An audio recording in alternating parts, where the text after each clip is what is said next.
So, Republican Representative Steve Scalise weighed in on the partisan Democratic infrastructure bill, as well as the subject of Afghanistan. Let's see what he had to say. It's really disgraceful that Speaker Pelosi this week brought us back to raise taxes on Americans here at home rather than to help come up with a strategy to rescue Americans that President Biden abandoned in Afghanistan. That's what we should be doing here. In fact, some of my colleagues have legislation to help aid and expedite the ability to get Americans back. We've been asking President Biden how many Americans were abandoned behind enemy lines. They won't even give us that basic answer. Once again, another grand display of acting by the most terrible actors in America. Let's debunk some of the nonsense that he had to say right there. So he says, and I quote, "It's really disgraceful that Speaker Pelosi this week brought us back to raise taxes on Americans here at home rather than to help come up with a strategy to rescue Americans that President Biden abandoned."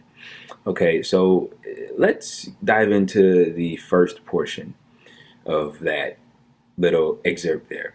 So he says, Speaker Pelosi brought us back to raise taxes on Americans. So when you hear that, you go, oh shit, Pelosi and Democrats want to raise taxes on me? And you're probably a regular working American that has a regular job, right? No, she doesn't. No, Joe Biden doesn't. He's not telling you who they want to raise taxes on. See, this is typical classic Republican nonsense, right? It's telling you the truth without giving you all of the facts, right? So on the substance, do they want to raise taxes? Yes. Who do they want to raise taxes on? I'll let you know since he's not. Corporations and the rich. Now I want to ask you, I want you to ask yourself, are you a corporation? No, don't think you are. Otherwise you wouldn't be watching this video. Are you a rich individual? No, I don't think you are. Otherwise, you most likely wouldn't be watching this video. So that's who they want to raise taxes on, specifically speaking. Large corporations, of course, but as it pertains to individuals, people that make over $400,000 a year. The mass population in this country, the overwhelmingly mass population of this country, does not make that much money.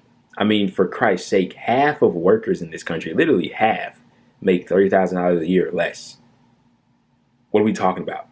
Like, literally, what are we talking about? You know what I mean? So, and then on the terms of the polls, as it, you know, when we have lots of polling data on this, Americans are united when it comes to raising taxes on the rich and corporations. I mean, that's something that they want, and that's something that political leaders are becoming to realize. You know, they may deny it, and some people are actually smart and they can actually see that that's what's going on, but that's the truth of the matter. I mean, I'll ask you, do you care as a person if Nike has to pay more money in taxes?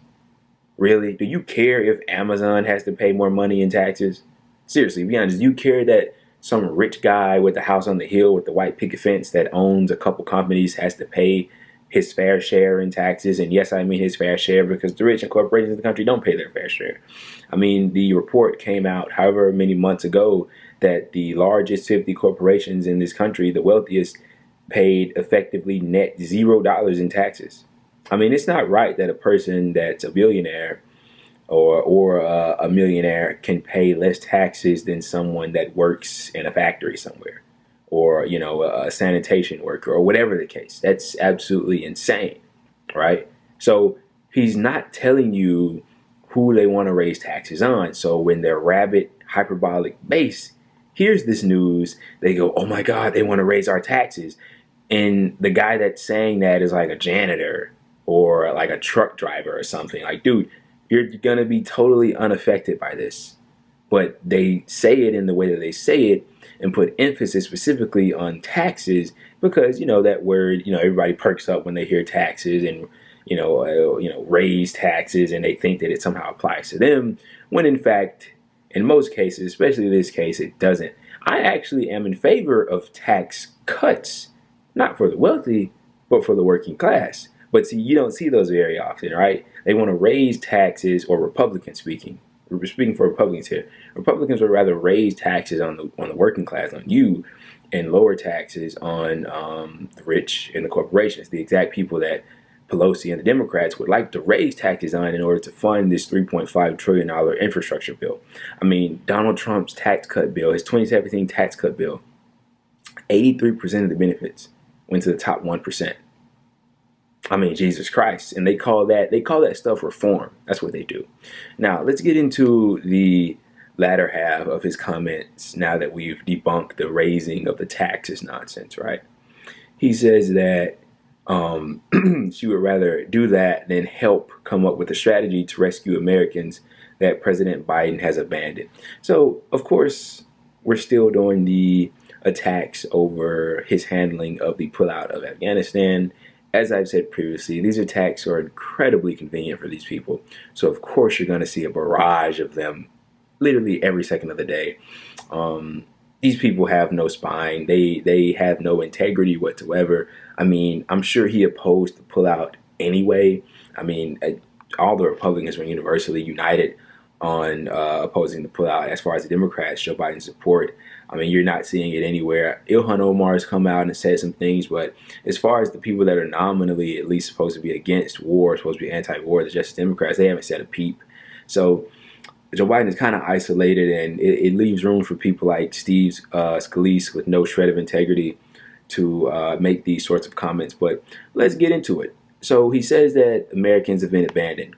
As far as I know, as the recording of this video is being done, not a single American has perished. Not a single American has died so far during this pullout, because he went and he sent like a surge of 5,000 to 6,000 troops to secure the airport where they will be evacuating, and they've successfully done it, and the evacuation is seemingly going smoothly, at least for the time being. But it's easy to make these sorts of attacks because when you watch mainstream media and you get the slew of propaganda that they push to, because, of course they want to stay in the war because they're backed by the CIA and the military-industrial complex. And, that's where they get their news, their reports, and they just push propaganda to further their narrative, right? We know this. That's common sense. It's common knowledge. So he can say things like this and it can be easily believable by, once again, his rabid base that doesn't look for facts or intel, and they can just take that as word of law, when in fact it's false. So this is Steve Scalise, another insane, hyperbolic representative, a person that really doesn't deserve his position, but here he is.